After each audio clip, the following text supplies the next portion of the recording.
Kathy Helton, and I'm a rank and file member of SEIU1021.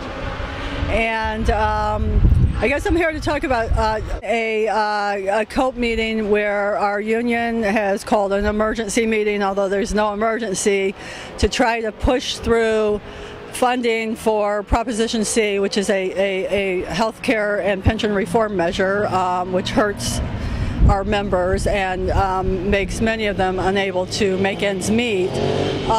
Tonight they're holding a meeting without notice to our membership to push through funding without any of us knowing, or the majority of us not knowing, to fund a anti-worker pension measure. So it never ceases to amaze me, but this is what SEIU often does.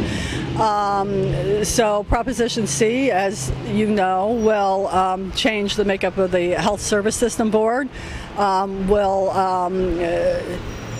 The cost for health care will skyrocket for members. It takes away the makeup of that board and puts it in the control of City Hall. They had control of it before, and millions of dollars came up missing.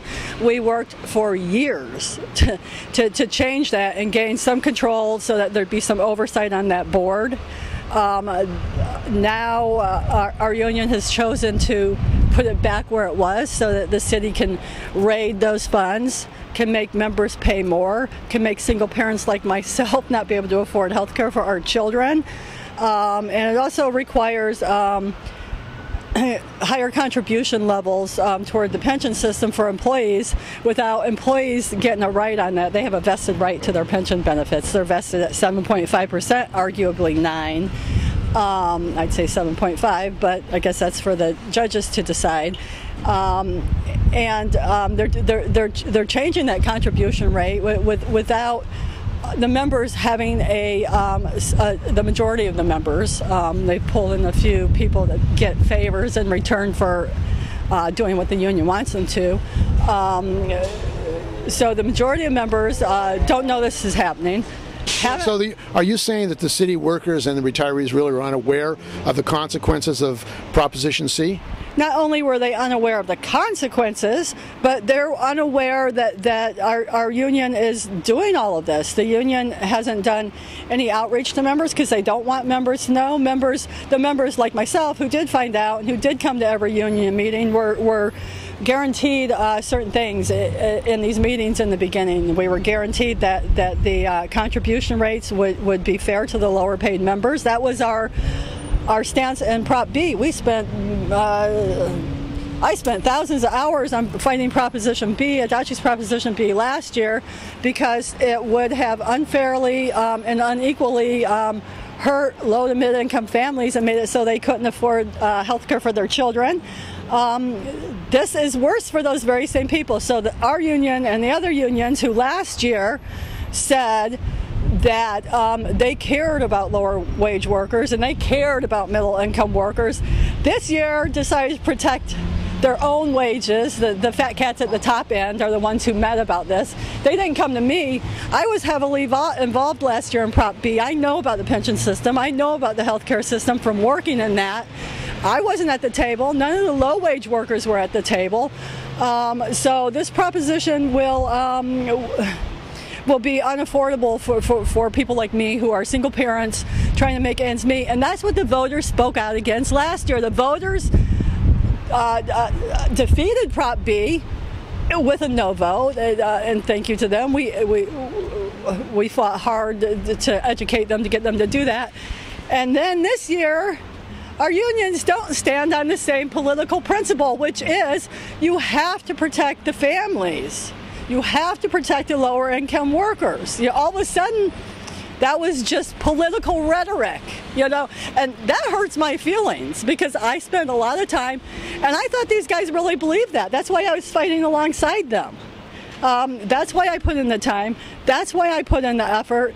That's why I was able to speak so much from my heart to the voters, because I really thought that my union believed those principles. So I'm hurt. I'm appalled. They've also reopened our contract. They were able to get this vote through by promising a certain class of workers who were de-skilled or demoted that they would get re-skilled if they came in and voted for this measure. So they're the only workers they notified. They brought them in, had them vote yes, and the truth of the matter is they didn't do that for them. They didn't get them re-skilled. They simply got the city said we'll pick up what the city calls a premium, which means they remain de-skilled forever. So you know, not only is it lack of notification, but it's also blatant fraud and trickery. Well, the union is supposed to go through a democratic process to allow the members to be aware of what's happening.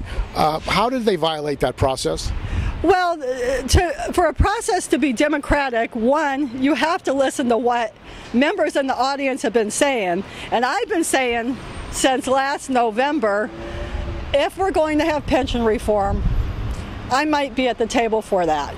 But you have to protect the most vulnerable class of your workers.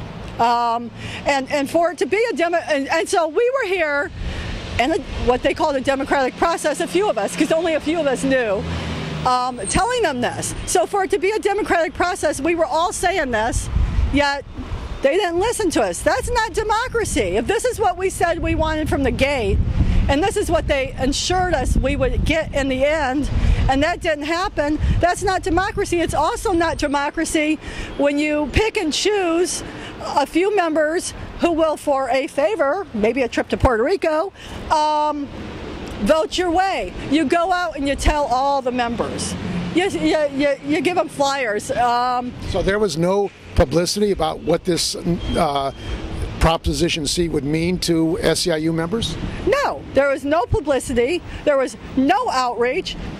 I imagine there's a good number of our members who still have no idea what's going on. They think, probably because the union's putting out vote yes on Prop C flyers, that this is something that's good for them.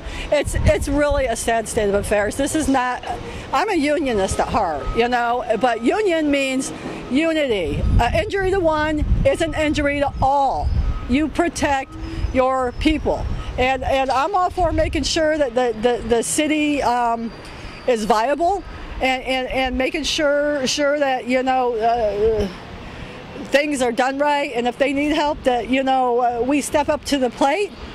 But this isn't that, and this isn't what the voters mandated last year. The voters mandated that they wouldn't support any measure that wasn't fully supported by all the unions, and that wasn't fair to families and single people and single parents and, you know, the lower to middle income workers. So what should city workers and the public do about these this Proposition C and D? I mean, they've said that the reason that they have to have C is because the public defender Adachi's thing is bad, and it will pass if there's no if C isn't in there. Well,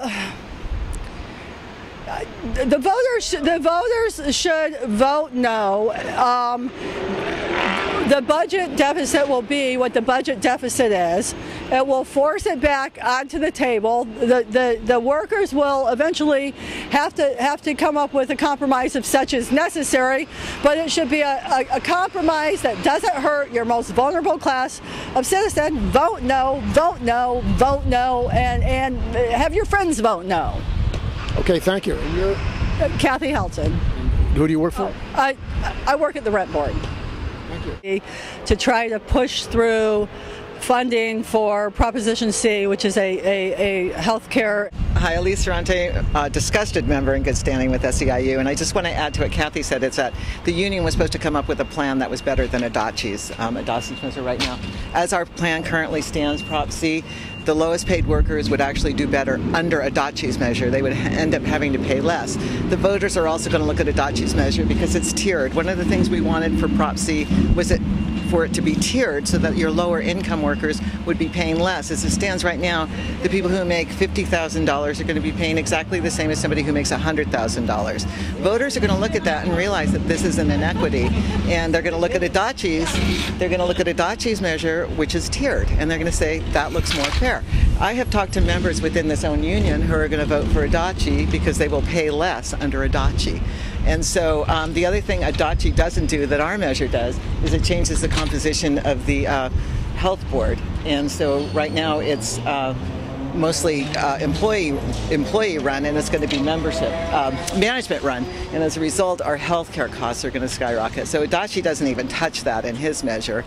So it really becomes a question to you, which one do you think the voters will choose? And obviously the voters, if they go with any, are going to go with Adachi simply because it looks more fair. And this is how San Francisco voters vote. They've always voted this way. So why has the union gone along with these major concessions for pensions for the lower paid city workers in San Francisco? It's, you know, there's been so much controversy with this board that we have in right now. It's really, there's a lot of cronyism. There's a lot of, the people who contracted this, who negotiated this, all make $125,000, $100,000. One of the people is out on lost time. One of the people who makes $125,000 is out on lost time, meaning that our dues are paying his salary. He's got no experience whatsoever in negotiation, but he has shut everybody else out. Shut him out, shut him out. Well, a lot of this. The higher wage workers are protected under. Yeah, that's what I mean. They fare much better than the low wage workers under Prop C. So what should people do about it? Well, if we could get more members involved, but it's very difficult because, as you can see, where this union hall is located, it might as well be in the state of Rhode Island for most of our members. A lot of our members live out of the area. I live out in the outer Sunset, and it's no easy trick with 1 or 2 bus lines coming down here. And so as a result, a lot of members don't get involved. Plus, they've been so turned off by the union, so turned off by a lot of the people who so-called represent us, and they're only representing their best interest for the most part. So you're against the union money, COPE money, being used to support Proposition C? Absolutely. Absolutely. So I think voters should vote no on both measures. And I think we keep it status quo for a while, and then we deal with it when it comes up again. And what's your name? Alyse, San Francisco Rent Board.